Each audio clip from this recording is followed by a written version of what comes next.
Hello friends, good morning. આજે આપણે standard 9 સાયન્સમાં ચેપ્ટર નંબર 7 સજીવોની વિવિધતા એટલે કે ડાયવર્સિટી ઇન લિવિંગ ઓર્ગેનિઝમ્સ જોવાના છે. તો ચાલો શરૂઆત કરીએ ચેપ્ટરની. શું તમે કદી વિચાર્યું છે કે આપણી ચારેય બાજુ કેટલાય પ્રકારના સજીવ સમૂહ જોવા મળે છે? પ્રત્યેક સજીવો એકબીજાથી ઓછા કે વધતા અંશે ભિન્નતા દર્શાવે છે. જાણકારી માટે તમે તમારી જાતને અને તમારા એક મિત્ર સાથે સરખાવવો જોઈએ. એટલે કે બધા જ સજીવો છે એકબીજાથી અલગ છે. તમે અને તમારા મિત્ર ભલે એ દેખાવ છો એક જેવા, પણ આપણે જોઈને કહી શકીએ કે આ ભાઈ છે એ રમેશ છે, આ સુરેશ છે, આ વિવેક છે, એવી રીતે. એટલે કે જો બંનેની ઊંચાઈ સરખી ન હોય, અમુકનું નાક, તમારું જે નાક છે એ તમારા મિત્ર જેવું ન હોય, મોઢું સરખું ન હોય, એ રીતે થોડા ઘણા અંશે છે એ ફેરફાર તો જોવા જ મળતો હોય છે. પછી તમે તમારા મિત્રને વાંદરા સાથે સરખાવવો જોઈએ. તો શું થાય? તો આપણને ખબર પડી જાય કોણ વાંદરું છે અને કોણ છે તમારો મિત્ર છે. બરાબર?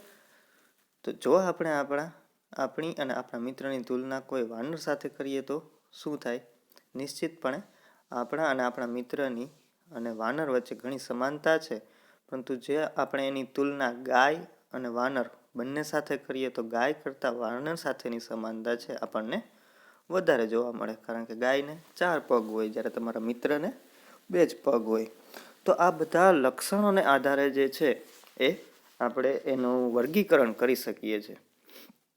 એટલે કે કેવું પ્રાણી છે, કયા વર્ગમાં આવે છે, કેટલા જાતના પ્રાણી છે. આમ તો દુનિયામાં કરોડોની, લાખો અને કરોડોની સંખ્યામાં જે સજીવ છે, પણ જો આપણે એ બધાનો અભ્યાસ કરવા બેસીએ તો આપણું આયુષ્ય એટલે કે જીવન પણ ટૂંકું પડે. તેથી આપણે એને અમુક વર્ગોમાં વિભાજિત કરી અને પછી એનો અભ્યાસ કરીશું.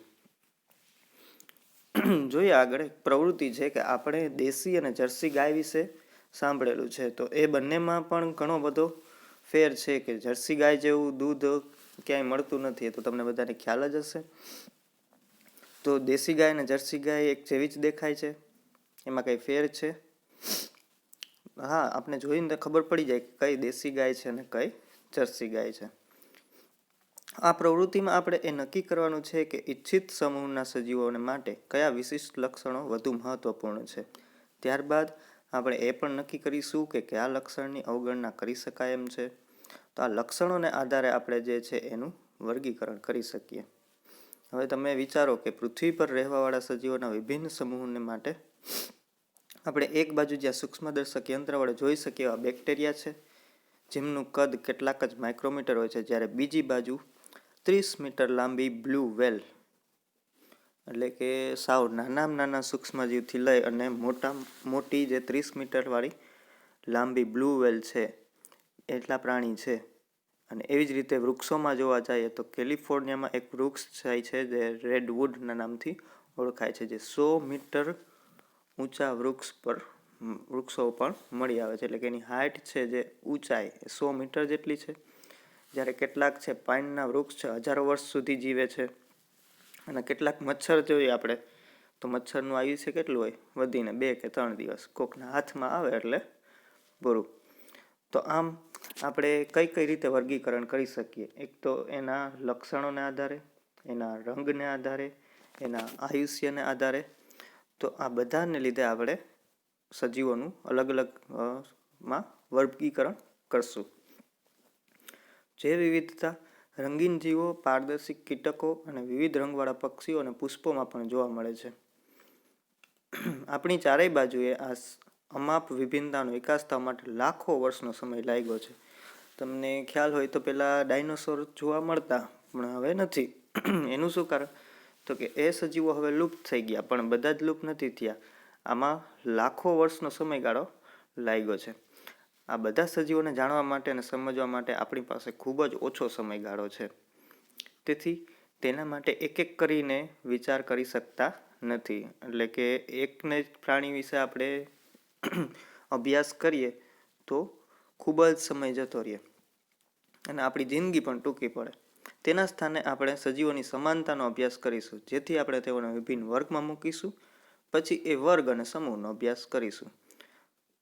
તો આ સજીવના વિભિન્ન સ્વરૂપની વિભિન્નતાનો અભ્યાસ કરવા માટે તેઓના અનુરૂપ સમૂહ બનાવવા માટે આપણે સુનિશ્ચિત કરવું પડશે કે આ વિશિષ્ટ લક્ષણ છે કે જે સજીવના નૈસર્ગિક ભિન્નતા ઉત્પન્ન કરે છે. આનાથી સજીવનો મુખ્ય વ્યાપક સમૂહો નક્કી થશે. આ સમૂહમાંથી નાના સમૂહ ઓછા મહત્વના લક્ષણના આધારે નક્કી કરી શકાય. ટૂંકમાં આપણે એનું વર્ગીકરણ કરી અને એનો અભ્યાસ કરવાનો છે.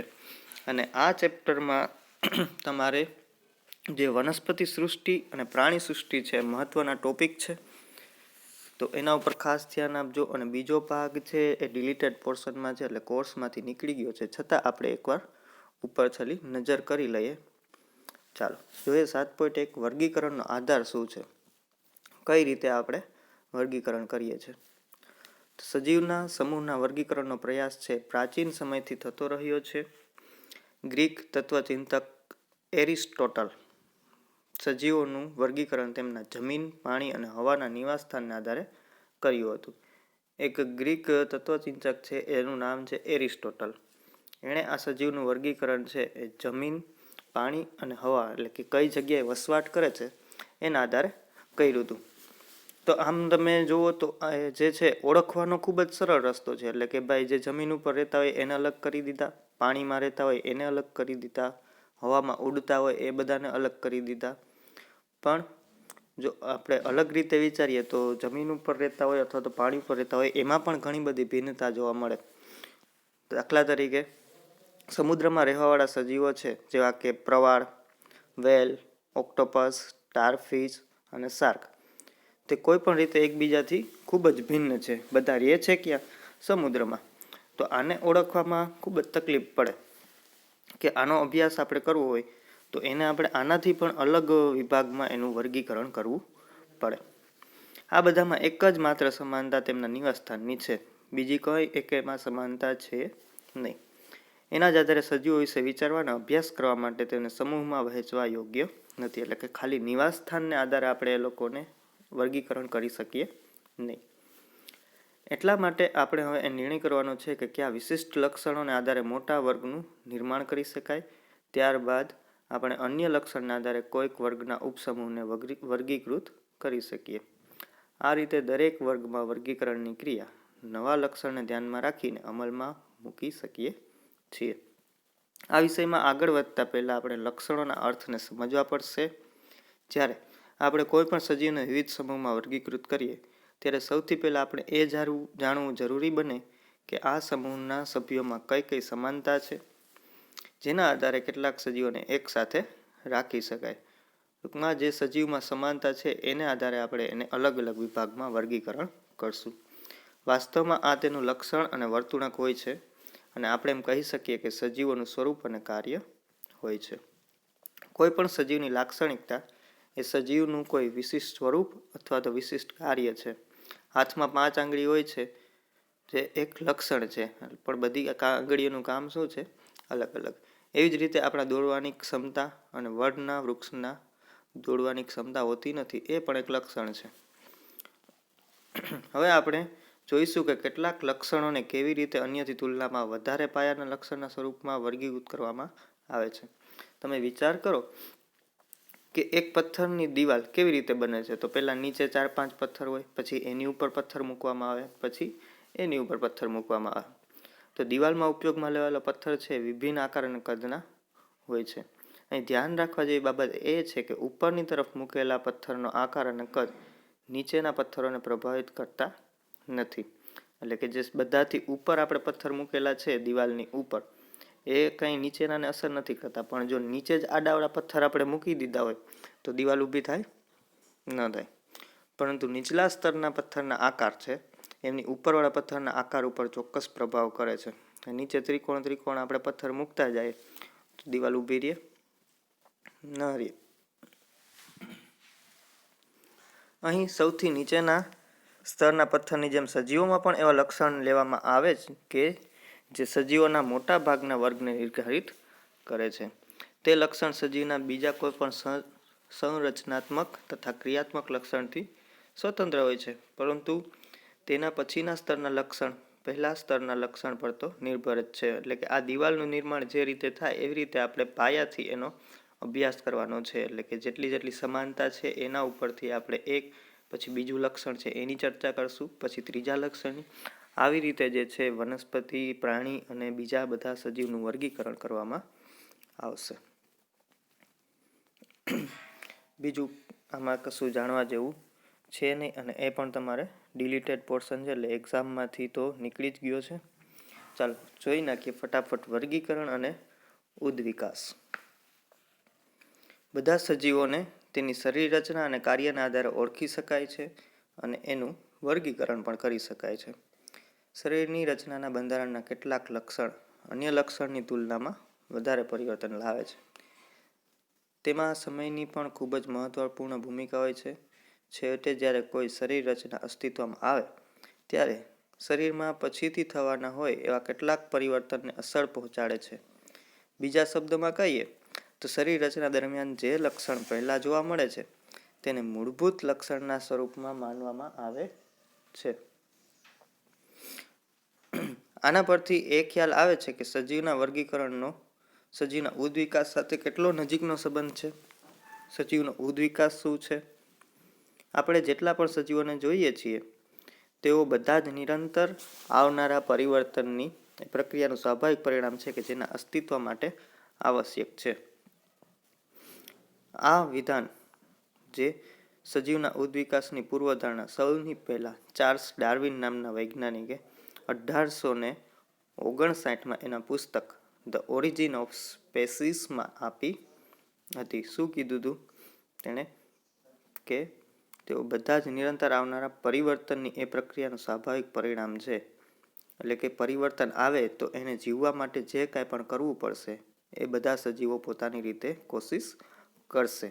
આ વિધાન આપેલું હતું ચાર્લ્સ ડાર્વિને 1859માં એની પુસ્તક ધ ઓરિજિન ઓફ સ્પાઇસીસમાં. સજીવના ઉદ્વિકાસની આ પૂર્વધારણાને વર્ગીકરણના સાથે જોડીને જોતા આપણને જાણવા મળે છે કે કેટલાક સજીવ સમૂહની શરીર રચનામાં પ્રાચીન સમયથી લઈને આજ સુધીમાં કોઈ પરિવર્તન થયું નથી.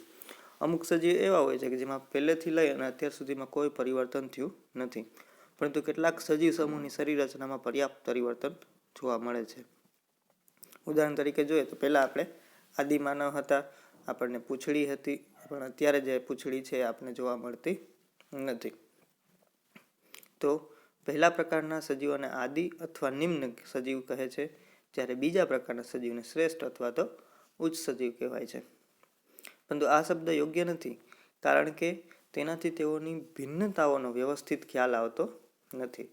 તેને સ્થાને આપણે તેઓ માટે જૂના સજીવ કે પ્રાચીન સજીવ અથવા ન સજીવ શબ્દનો ઉપયોગ કરી શકીએ. એટલે કે એને જૂના અથવા નવા એવી રીતે આપણે ઓળખી શકીએ. જોકે ઉદ્વિકાસ દરમિયાન સજીવમાં જટિલતા પ્રવેશવાની સંભાવના હોય છે, એટલા માટે જૂના સજીવને સાધારણ કે સામાન્ય અને નવા સજીવને અપેક્ષા પ્રમાણેના જટિલ સજીવ કહેવામાં આવે છે.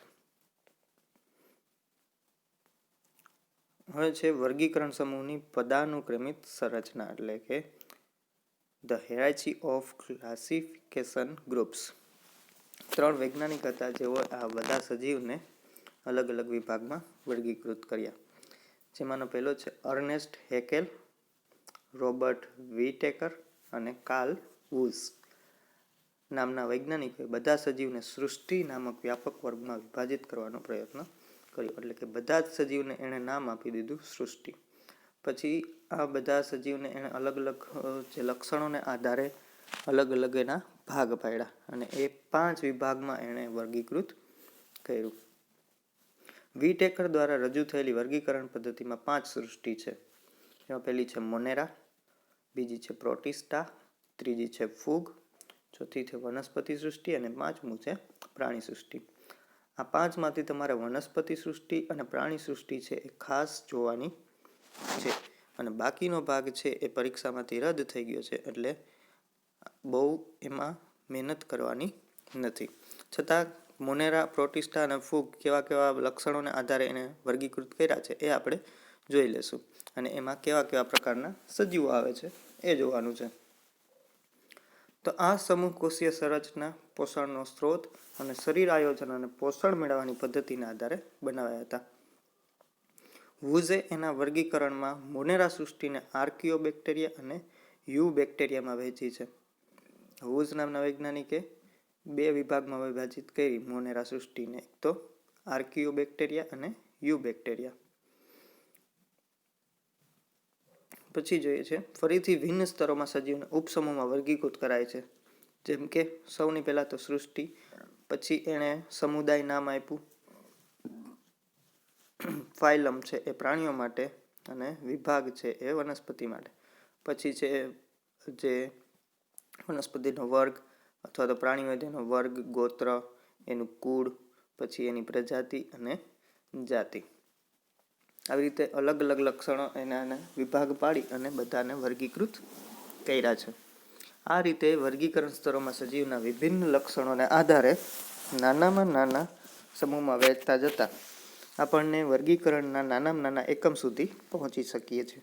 તો વર્ગીકરણનો સૌથી નાનામાં નાનો એકમ છે એ જાતિ છે, સ્પેસીસ.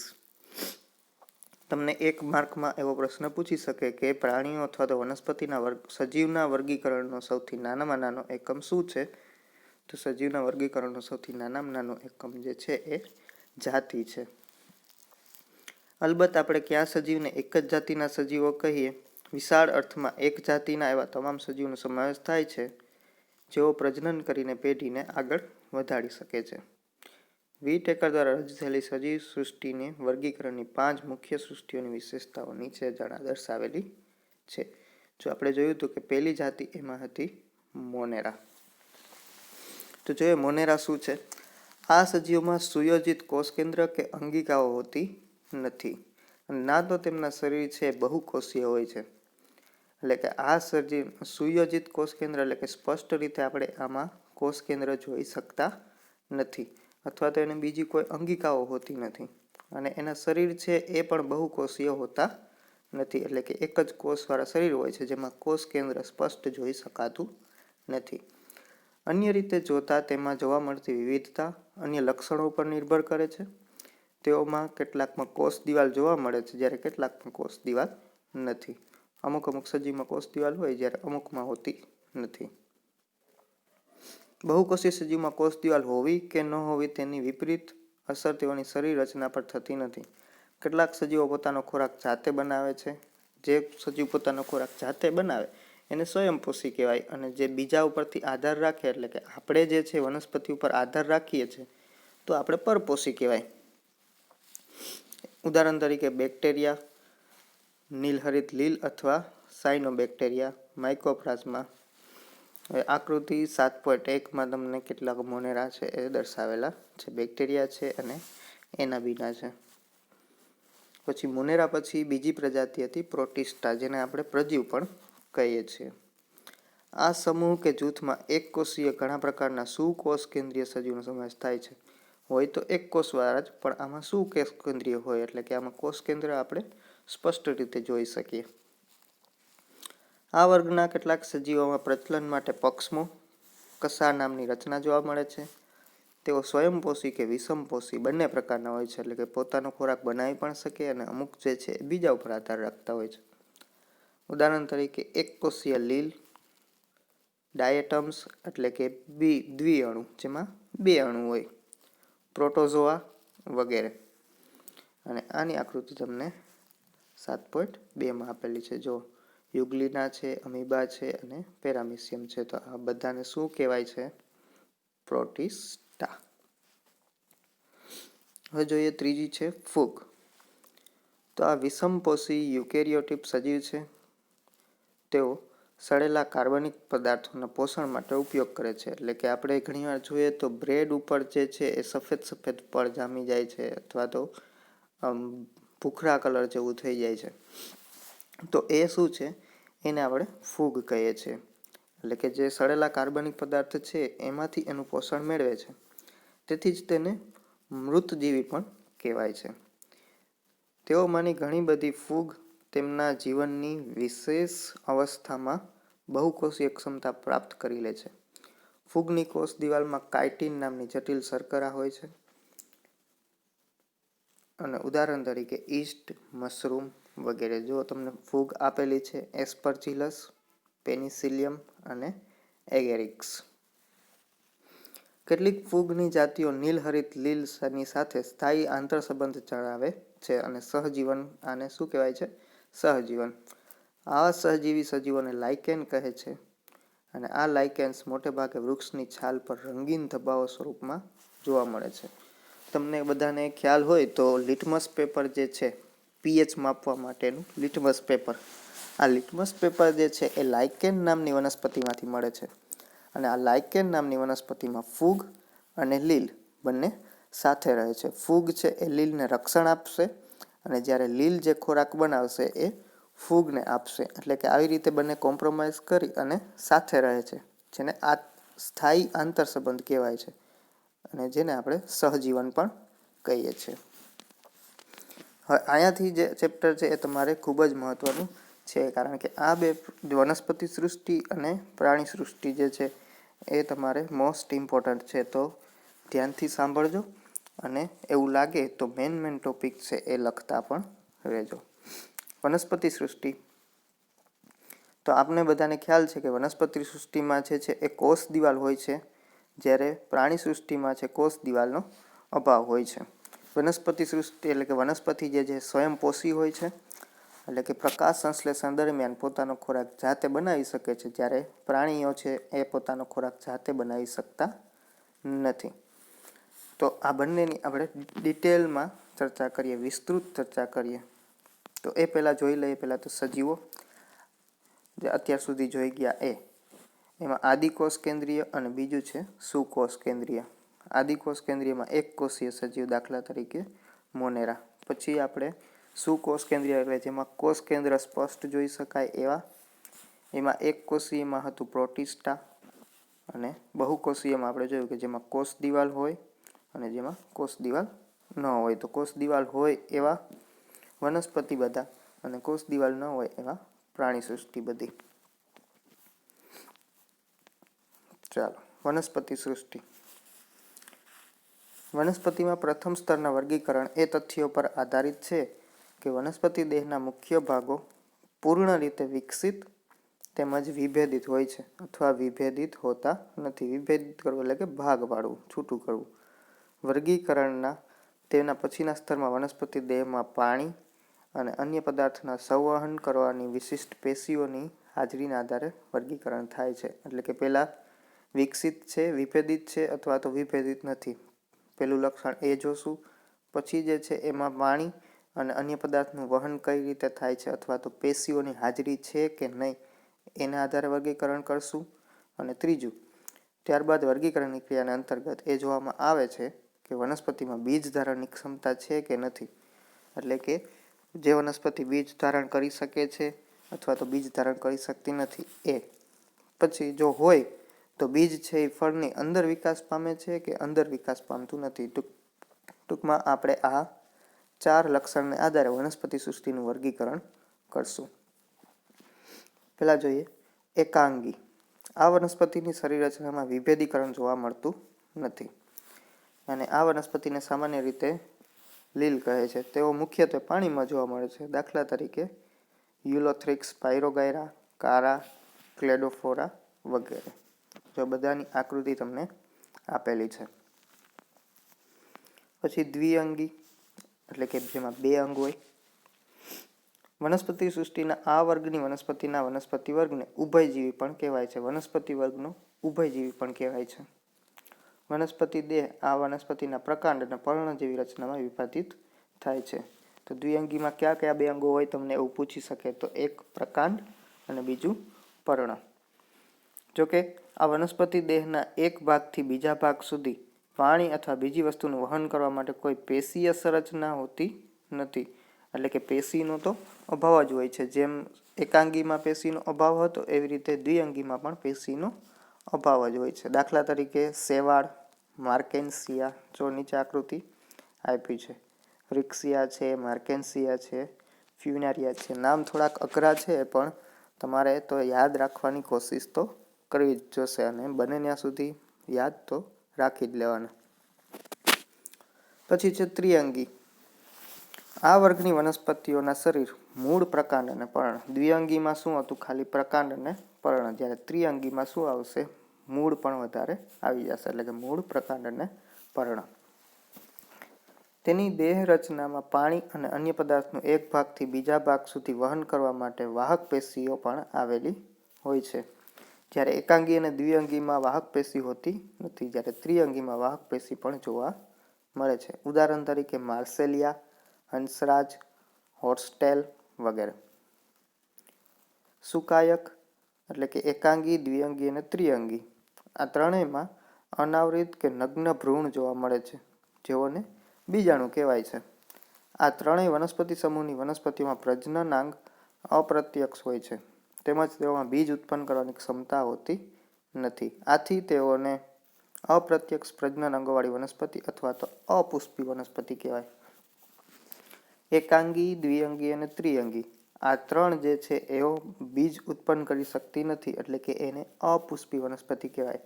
ત્યારે હવે આપણે આગળ જોશું કે સપુષ્પી વનસ્પતિ કેને કહેવાય. તો જે બીજ ઉત્પન્ન કરી શકે છે એવી બધી વનસ્પતિને સપુષ્પી વનસ્પતિ કહેવાય. જોઈએ આગળ. બીજી બાજુ જે વનસ્પતિમાં પ્રજનન પેશી પૂર્ણ સ્વરૂપે વિકાસ પામેલી હોય તેમજ વિભેદિત હોય છે અને પ્રજનન ક્રિયા પછી બીજ ઉત્પન્ન કરે છે, તેઓને સપુષ્પી વનસ્પતિ કહે છે. ટૂંકમાં જેઓ પ્રજનન ક્રિયા દ્વારા બીજ ઉત્પન્ન કરશે એને સપુષ્પી વનસ્પતિ કહેવાય છે. હવે આ બીજ ઉત્પન્ન થયા તો આપણે પહેલાં જ જોયું હતું કે બીજ છે એ ફળની અંદર છે અથવા તો બહાર છે, એના આધારે આપણે પાછું વર્ગીકરણ કરશું. તો બીજની અંદર ભ્રૂણની સાથે સંચિત ખોરાક હોય છે, જેનો અંકુરણના સમયે ઉપયોગ કરીને ભ્રૂણનો પ્રારંભિક વિકાસ થાય છે. બીજની અવસ્થાને આધારે આ વર્ગની વનસ્પતિને પુનઃ બે વર્ગમાં વિભાજિત કરાય છે. એક છે અનાવૃત બીજધારી અને બીજું છે આવૃત બીજધારી. અનાવૃતમાં બીજ છે એ ખુલ્લું હોય, જ્યારે આવૃતમાં બીજ છે એ ફળની અંદર હોય. જોઈએ અનાવૃત બીજધારી વનસ્પતિ અથવા તો જિમ્નોસ્પર્મ.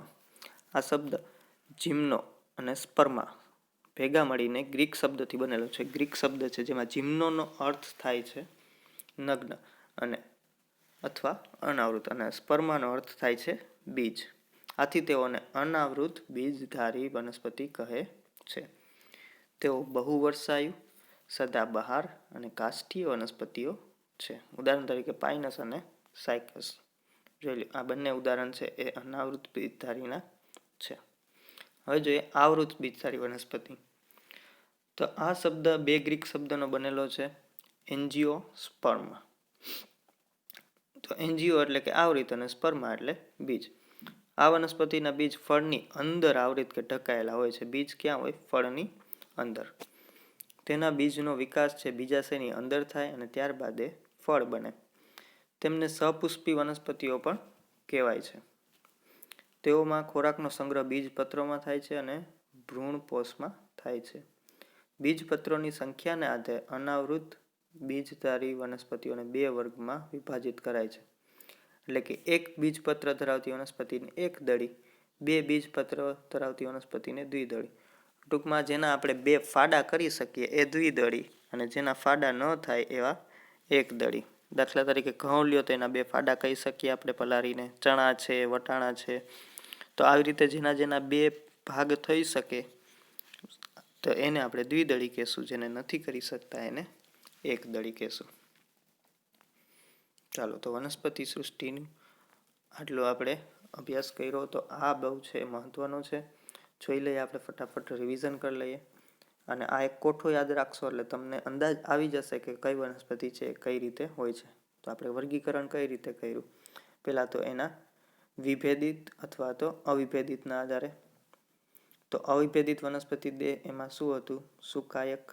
એટલે કે પછી બીજું હતું વિભેદિતમાં વાહક પેશી વિહીન એટલે વાહક પેશી વગર અને વાહક પેશી ધારી. વાહક પેશી વગરમાં દ્વિઅંગી અને વાહક પેશી ધારીમાં ત્રિઅંગી.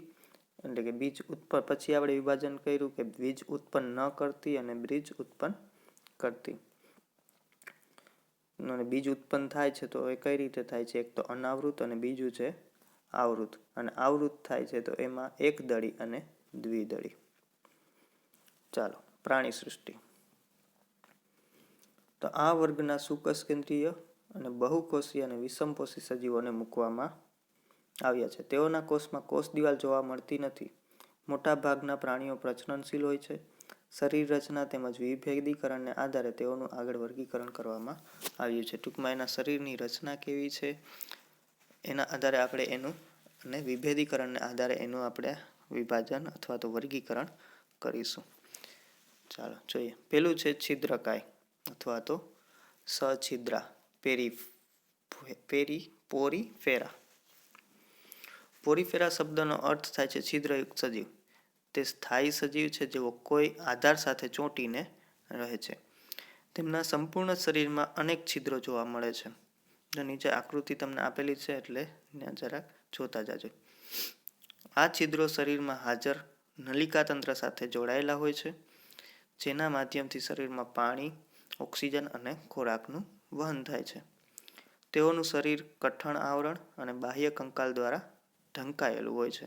શરીરની બાજુ શું હોય? આવરણ, જેનાથી એ પોતાનું રક્ષણ કરી શકે. તેઓની શરીર રચના અત્યંત સરળ હોય છે. તેઓને સામાન્ય વાદળી કે સ્પોન્જિલાના નામથી ઓળખાય છે, જેઓ મોટે ભાગે દરિયાઈ નિવાસસ્થાન ધરાવે છે. ઉદાહરણ તરીકે સાયકોન, યુપ્લેક્ટિયા, સ્પોન્જિલા વગેરે. એટલે દરિયામાં જે ઘણીવાર આપણે જેલી જેવો પદાર્થ હોય સફેદ જે આપણે અડીએ તો આપણને ચોંટી જાય, એની વાત કરવામાં આવી છે, જેને કહેવાય છે સછિદ્રા. આવા બધા સજીવોને શું કહેવાય? સછિદ્રા.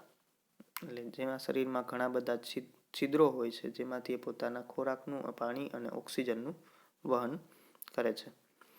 બીજું છે કોષ્ઠાંતરી. આ પ્રાણીઓ પણ જલીય નિવાસ ધરાવે છે. તેઓની શરીર રચનામાં પેશીય સ્તરની હોય છે. તેઓમાં એક દેહ ગુહા જોવા મળે છે. તેનું શરીર 2 સ્તરનું કોષીય સ્તરની બનેલું હોય છે. તેઓની કેટલીક જાતિઓ સમૂહમાં કે વસાહતી સ્વરૂપે રહે છે અને કેટલીક જાતિઓ એકાંકી હોય છે. અમુક છે એ ઝુંડમાં રહેતા હોય અને અમુક છે એ એકલા રહેતા હોય. ઉદાહરણ તરીકે હાઇડ્રા, સમુદ્ર ફૂલ અને જેલીફિશ. જો આમાં છે એ 2 સ્તરનું કોષીય સ્તર હોય છે. એક અંદરનું અને એક બહારનું, આંતરિક અને બાહ્ય સ્તર. કેટલાક છે સમૂહમાં રહે અને કેટલાક છે એકલા રહે. પછી છે પૃથુકૃમિ. અગાઉ વર્ણવેલા વર્ગોની સાપેક્ષે આ વર્ગના પ્રાણીઓની શરીર રચના વધારે જટિલ હોય છે. એટલે કે આપણે જે આ 2 જોઈ ગયા એના કરતાં આ જટિલ હોય છે. એટલે કે છિદ્રકાય અને કોષ્ઠાંતિ કરતાં જે છે એ પૃથુકૃમિ છે એની શરીરની રચના જટિલ હોય છે. તેમના શરીર દ્વિપાર્શ્વ સમમિતિ ધરાવે છે. એટલે કે જેવો ભાગ ડાબી બાજુ હોય એવો જ ભાગ જમણી બાજુ હોય. એટલે કે 2 હાથ ને 2 પગ જેમ આપણે છે એવી રીતે એવોમાં પણ ડાબી બાજુ અને જમણી બાજુ શરીરમાં સમાનતા રહેલી હોય. તેઓ 3 સ્તરોની કોષીય સંરચનામાં વિભેદિત થાય છે.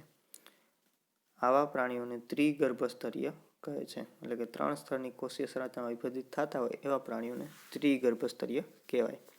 આ પ્રાણીઓના શરીરમાં બાહ્ય અને આંતરિક બંને પ્રકારના અસ્તર બને અને કેટલાક અંગો પણ બને. તેથી ત્યાં અમુક પ્રમાણમાં પેશીઓનું નિર્માણ થાય.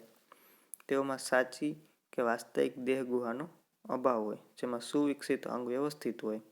શરીર પૃથુ એટલે કે ચપટું, એટલે કે એનું શરીર પૃથુ હોય અથવા તો ચપટું હોય, એથી જ તેને ચપટાકૃમિ અથવા તો પૃથુકૃમિ કહેવાય. તેઓમાં પ્લેનેરિયા જેવા મુક્તજીવી પ્રાણી અને યકૃતકૃમિ જેવા પરોપજીવી પ્રાણીઓ હોય છે. આમ તેઓ મુક્તજીવી કે પરોપજીવી પ્રાણીઓ છે. જુઓ આકૃતિ 7.14. પ્લેનેરિયા છે, યકૃતકૃમિ છે અને પટ્ટીકીડો છે. પૃથુકૃમિ પછી આવશે સૂત્રકૃમિ, જે આપણના શરીરને ખૂબ જ નુકસાન કરે છે. તેઓ પણ ત્રિગર્ભસ્તરીય પ્રાણીઓ છે અને તેઓમાં પણ દ્વિપાર્શ્વીય સમમિતિ જોવા મળે છે. દ્વિપાર્શ્વીય સમમિતિ એટલે ડાબી બાજુ હોય એવું જ જમણી બાજુ. પરંતુ તેઓના શરીર ચપટા હોતા નથી. આમાં કેવા હોય છે? નળાકાર. ચપટા હોય એને પૃથુકૃમિ કહેવાય, જ્યારે નળાકાર હોય એને સૂત્રકૃમિ કહેવાય. તેઓની દેહ ગુહાને કુટ દેહકોષ કે આભાસી શરીર ગુહા કહે છે. આમાં પેશી જોવા મળે છે, પરંતુ અંગતંત્ર સંપૂર્ણપણે વિકસિત હોતા નથી. તેઓની શરીર રચના પણ ત્રિગર્ભસ્તરીય હોય છે. મોટા ભાગના પરોપજીવી હોય છે અને પરોપજીવી હોવાને કારણે તેઓ બીજા પ્રાણીઓમાં રોગ ઉત્પન્ન કરે છે. દાખલા તરીકે ગોળ કૃમિ, હાથી પ્રકારનું કૃમિ અને કરમિયા. આપણે આ બધામાંથી એકથી પરિચિત છીએ, કરમિયા. બરાબર. ચાલો, નુપુરક. નુપુરક પ્રાણીઓ પણ દ્વિપાર્શ્વ સમમિતિ તેમજ ત્રિગર્ભસ્તરીય હોય છે. તેઓમાં સાચી શરીર ગુહાયુક્ત દેહ પણ જોવા મળે છે, જેનાથી સાચા અંગ શરીર રચનામાં નિર્માણ પામે છે. આથી અંગોમાં વ્યાપક ભિન્નતાઓ હોય છે. આ ભિન્નતાઓ તેઓના શરીરના શીર્ષથી પૂંછડી સુધી એક પછી એક ખંડોમાં સ્વરૂપે હાજર હોય છે. જો આકૃતિ જોતા જજો એટલે વધારે ખ્યાલ આવે. નુપુરક એ મીઠા જળ, દરિયાઈ જળ તેમજ સ્થળજ પ્રકારના રહેઠાણ ધરાવે છે. તેઓમાં પરિવહન, પાચન, ઉત્સર્જન અને ચેતાતંત્ર જોવા મળે છે. અળસિયું છે, રેતી કીડો છે, જળો છે, ટૂંકમાં આપણે જે બધા સજીવો અથવા તો સૂક્ષ્મજીવો જોઈએ એ બધા. પછી છે સંધિપાદ. આ પ્રાણી જગતનો સૌથી મોટો સમુદાય છે. તમને એવો પ્રશ્ન પૂછી શકે કે પ્રાણી જગતનો સૌથી મોટો સમુદાય કયો છે, તો એ છે સંધિપાદ. તેઓમાં દ્વિપાર્શ્વ સમમિતિ જોવા મળે છે. શરીર ખંડમય હોય છે. ખુલ્લા પ્રકારનું પરિવહન તંત્ર જોવા મળે છે. ખુલ્લા પ્રકારનું પરિવહન તંત્ર એટલે કે આપણે જે શરીર છે એમાં રુધિર છે એ ધમની અને શિરામાં વહે છે. તો આ લોકોમાં એવું હોતું નથી. આખા શરીરમાં રુધિરનું વહન થતું હોય તો એને ખુલ્લા પ્રકારનું પરિવહન કહેવાય. આથી રુધિર છે વાહિનીમાં વહેતું નથી. દેહ ગુહા કે શરીર ગુહા રુધિરથી ભરેલી હોય છે. તેઓમાં જોડમાં ઉપાંગો એટલે કે યુગ્મ ઉપાંગો એટલે કે આગળના હાથ,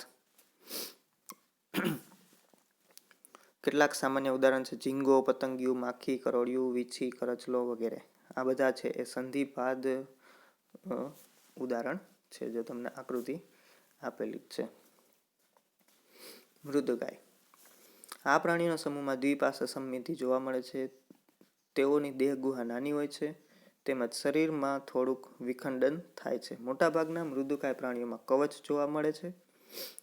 તેઓમાં ખુલ્લું પરિવહન તંત્ર અને ઉત્સર્જન માટે મૂત્રપિંડ જેવી રચનાઓનું જોવા મળે છે.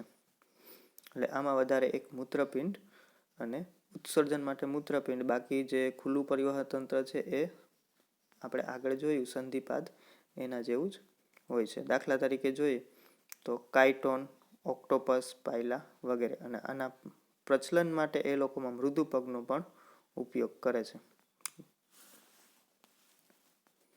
ચાલો, શૂળત્વચી.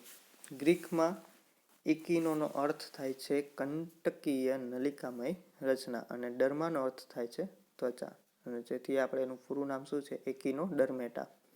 આથી આ પ્રાણીઓની ત્વચા કાંટા જેવી સૂર્ય રચનાઓથી આચ્છાદિત હોય છે. શરીર ઉપર કાંટા કાંટા હોય.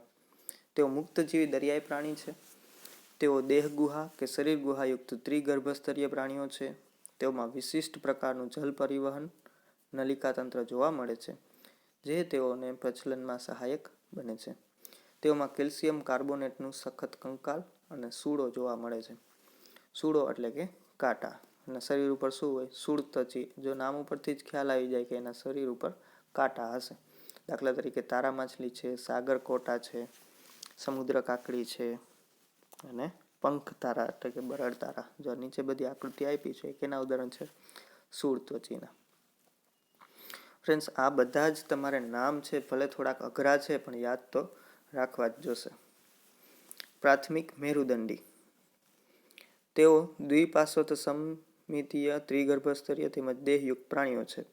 તેઓના શરીર રચના વધારામાં કેટલાક નવા લક્ષણ જોવા મળે છે, જેવા કે મેરુદંડ. તે નવું લક્ષણ છે તેમના જીવનની કેટલીક અવસ્થામાં નિશ્ચિતપણે હાજર હોય છે. મેરુદંડ એક લાકડી જેવી લાંબી રચના છે જે પ્રાણીઓમાં પૃષ્ઠભાગે જોવા મળે છે. તે ચેતાપેશીને અન્નમાર્ગથી અલગ કરે છે. એટલે કે પ્રાથમિક મેરુદંડીમાં શું વધારાનું એક નવું લક્ષણ, બાકી તો જેમ છે ઉપરના એની જેમ જ છે, પણ આમાં એક લાકડી જેવી લાંબી રચના જોવા મળે છે એને મેરુદંડ કહેવામાં આવે છે. અને એ ક્યાં હોય, પ્રાણીઓમાં પૃષ્ઠભાગે એટલે કે પાછળના ભાગમાં. એનું કામ શું છે તો કે ચેતાપેશીને અન્નમાર્ગથી અલગ કરે છે અને સ્નાયુ અને જોડવાનું સ્થાન પણ આપે છે, જેનાથી પ્રચલન સરળતાથી થઈ શકે. પ્રાથમિક મેરુદંડી પ્રાણીઓમાં તેમના જીવનની બધી જ અવસ્થાઓ સુધી મેરુદંડ હાજર રહેતો નથી, એટલે કે જ્યાં સુધી જીવે ત્યાં સુધી હાજર રહેતો નથી. ઉદાહરણ તરીકે બાલાનોગ્લાસ, હર્ડમેનિયા, એમ્ફિઓક્સસ વગેરે. પૃષ્ઠવંશી. આ પ્રાણીઓમાં સાચો મેરુદંડ તેમજ અંતઃકંકાલ જોવા મળે છે. આ કારણે આ પ્રાણીઓમાં સ્નાયુ કંકાલ સાથે જોડાયેલા હોય છે, જે તેઓને પ્રજનનમાં મદદરૂપ થાય છે. હાડકાં અને કંકાલ જે છે એ મેરુદંડ સાથે જોડાયેલા હોય છે. પૃષ્ઠવંશી દ્વિપાર્શ્વ સંમિતિ ત્રિગર્ભસ્તરી દેહકોષ્ઠી પ્રાણીઓ છે.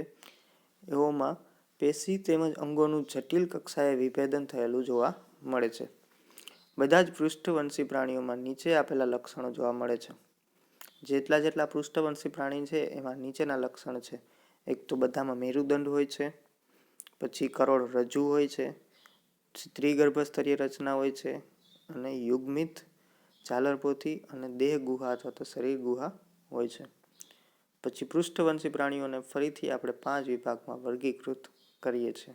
જેમાં પેલું છે મત્સ્ય, એટલે કે જે પાણીમાં જોવા મળે છે. માછલીઓ, તો માછલી છે સમુદ્ર અને મીઠા પાણી એમ બંને સ્થાને જોવા મળે છે.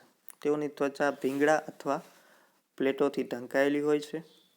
તેઓની પૂંછડીનો ઉપયોગ તરવા માટે કરે છે.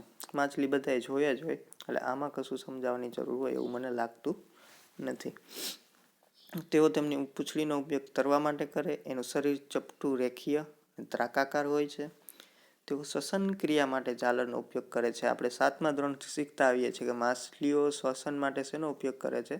ઝાલરનો.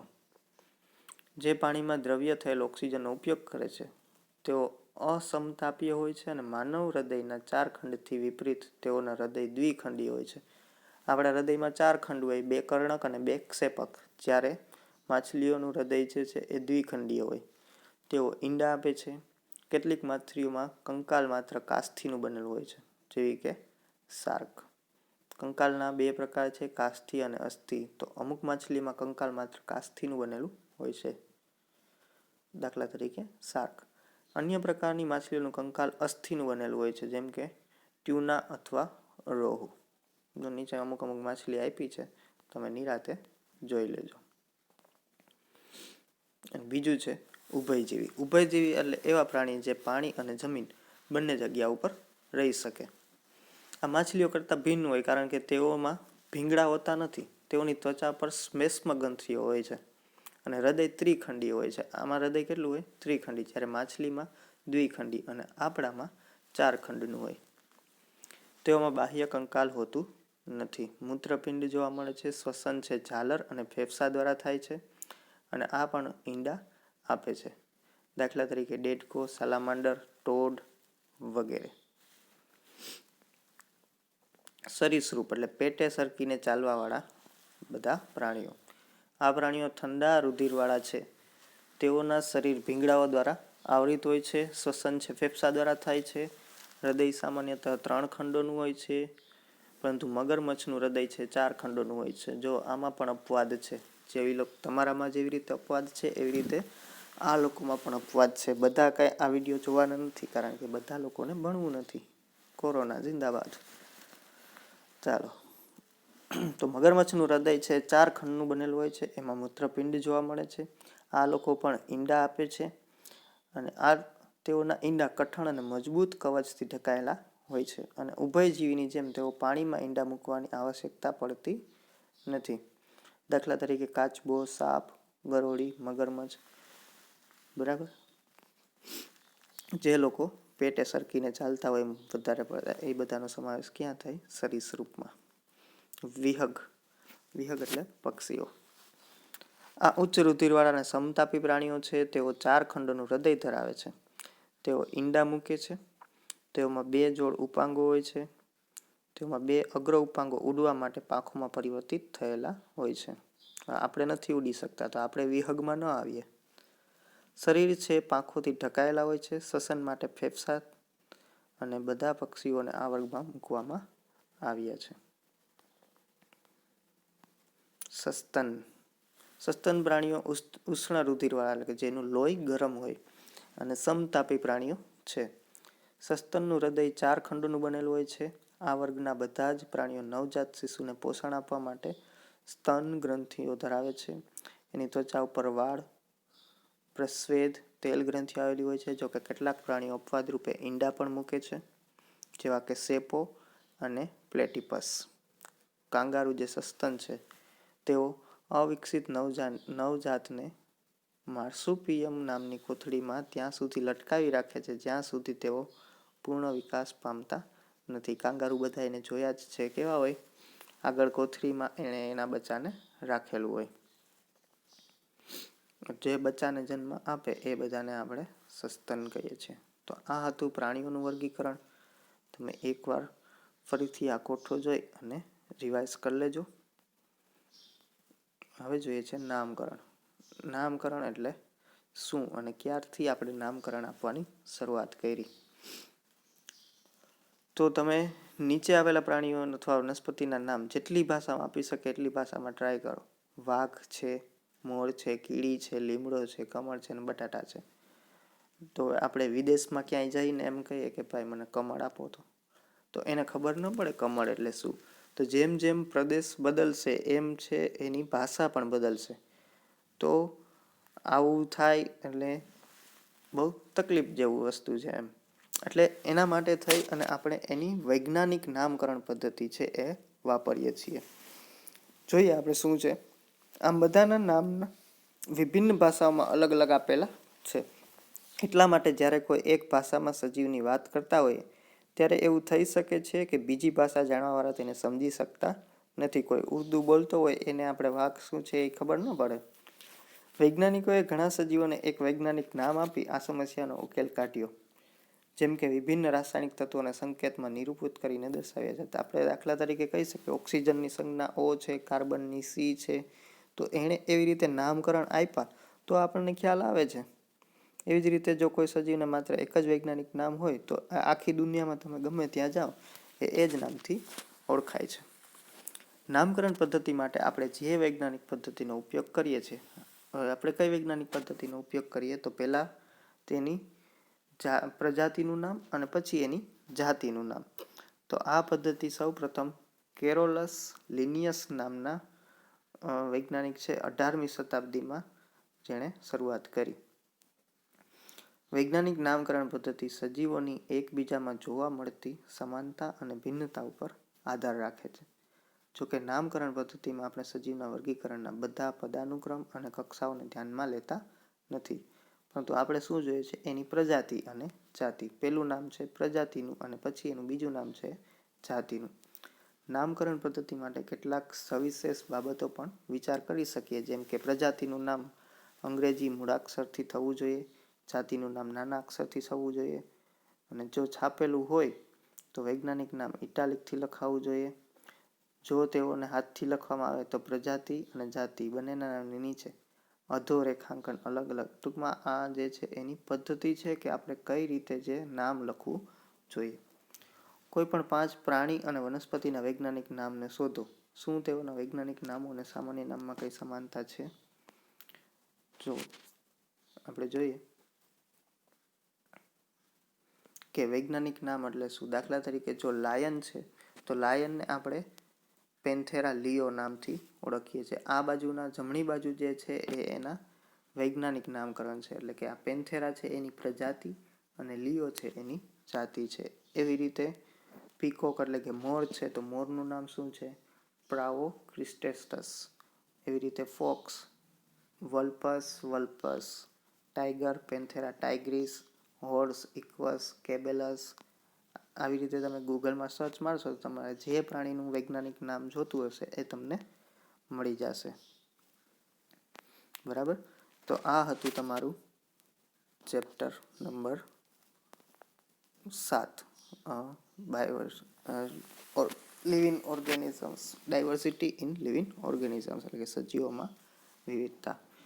હવે આના પછીના વિડીયોમાં આપણે જે આની પહેલાંનું ચેપ્ટર છે ચેપ્ટર નંબર 6 એ જોશું.